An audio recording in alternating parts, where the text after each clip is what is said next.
Every build up to the Tour is different. Every Tour of Romandie is different. This year's Tour of Romandie isn't quite as mountainous as it has been in previous editions. So maybe this year we'll find a different kind of winner to this year's edition.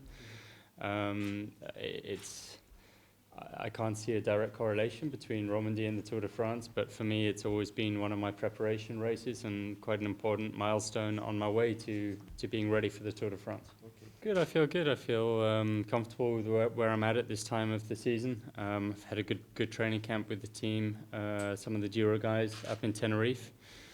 We'll be going back up to Tenerife after this camp. As normal, I think everything's for me is focused on being ready for the Tour. Saturday is a very big mountain stage, Yeah. and the final chrono in Lausanne is also with a big climb. So where is the key moment in this edition? Well, I think both Saturday and Sunday will be the most decisive stages. Saturday looks like the most challenging stage on paper, I think. And of course, the time trial on Sunday, not too long, but 18 kilometers, has to be, whoever's in the leader's jersey after Saturday will have to be able to do a good time trial to defend that jersey on Sunday. So seconds can be won or lost there as well. That day in Catalunya that we lost, basically I lost that second place on GC. That was tactical, not due to form or condition or anything like that. That was purely tactical, wrong place at the wrong time.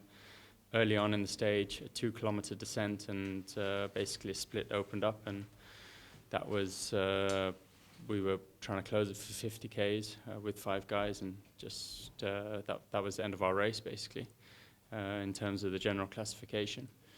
But the day before had been the big mountain stage that Valverde had won, and I think on that day I was quite happy with the sensations on the bike, happy with where I'm at physically, but certainly another big lesson for me, especially to be learned from that Catalunya stage. I think on that day in particular, I think we made a bit of a mistake. We were maybe a little bit off guard from the start. We didn't necessarily envisage a situation like we had. And from the start, our objective was actually to try and get someone in the break. So the guys were going in the attacks quite early on in the stage. And once we hit that little climb before the descent, the guys were a little bit on the limit, and I think myself too, I was just out of position. I was out of the top 30 riders. I think I was in about 45th position. And that was just too far back. I think in terms of riding GC, you have to be right up front all the time, and that's one of the things that you don't really see necessarily in the first parts of the race, but it's something. It was a reminder for me that that's something I'm very much going to have to stay on top of in these next few months now. But do you change the strategy in the team? So I think looking at that, we probably wouldn't try and put someone in the break in the future. We would have said, okay, well, we've got second place on GC now. We're going to try and focus on trying to go for the win. And put everyone around that objective, opposed to having someone in the breakaway to try and go for the stage, maybe. So maybe on a stage like that, we'd have to make different calls tactically.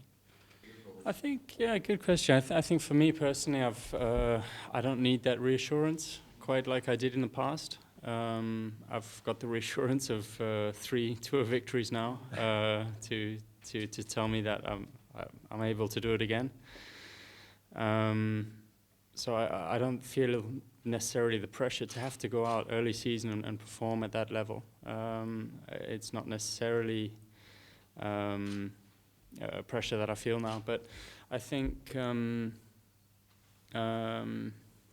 sorry, the first part of that question you were asking? Why you've decided to race less? Yes. So I have raced a lot less. I think, again, especially these early months when I can control, I've battled a lot with my chest in the past. I don't know if it's the cold, what it is, but I really battle with my chest a lot, and so I choose to try and stay away from a lot of the colder early season European races.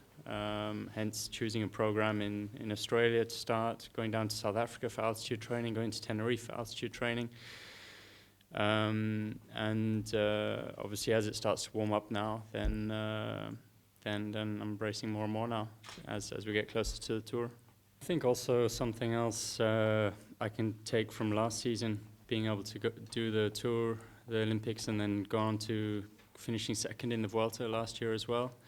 That it really did help me to have a lighter racing season earlier in the year, and then to be able to do 2 Grand Tours like that from Tour and Vuelta, for example, and that's potentially something I'd be looking at again this year. Yeah, I mean, he's been in formidable shape so far this season. I mean, I can only take my hat off to the way he's raced so far, and especially seeing as he's normally a rider who's always up there in the Grand Tours. I imagine this season more than ever he's going to be motivated to go for it in the Tour, especially if he's not doing the Giro. Always a rider who races to the end of the year from beginning to end of the season at a really good level, but this year seems to be even more up there. So I think the classics have just highlighted that. It's tough.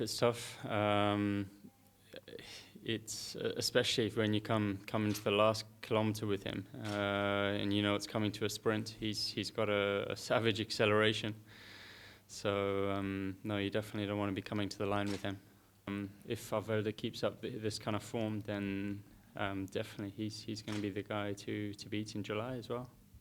Especially on a tour route that could depend more on bonus seconds and that dash to the line. Less than, I mean, we don't quite have as many mountaintop finishes in this year's tour, so it might come down to bonus seconds. In 2013, I was able to hold my form from Oman right through to the end of the tour, so I don't see why not. I think just a final word on Scarponi as well. I think the whole cycling world has been shocked by his passing, and I think it's something that rings very close to home for a lot of people. I mean, not just us professional bike riders, but just people who are on their bikes every day or go and ride a bike. He wasn't breaking any traffic rules. He was just riding as he probably does every day, 2-3 Ks from his home, and that's, I think, yeah, obviously my sympathies and thoughts go out to his family and those closest to him.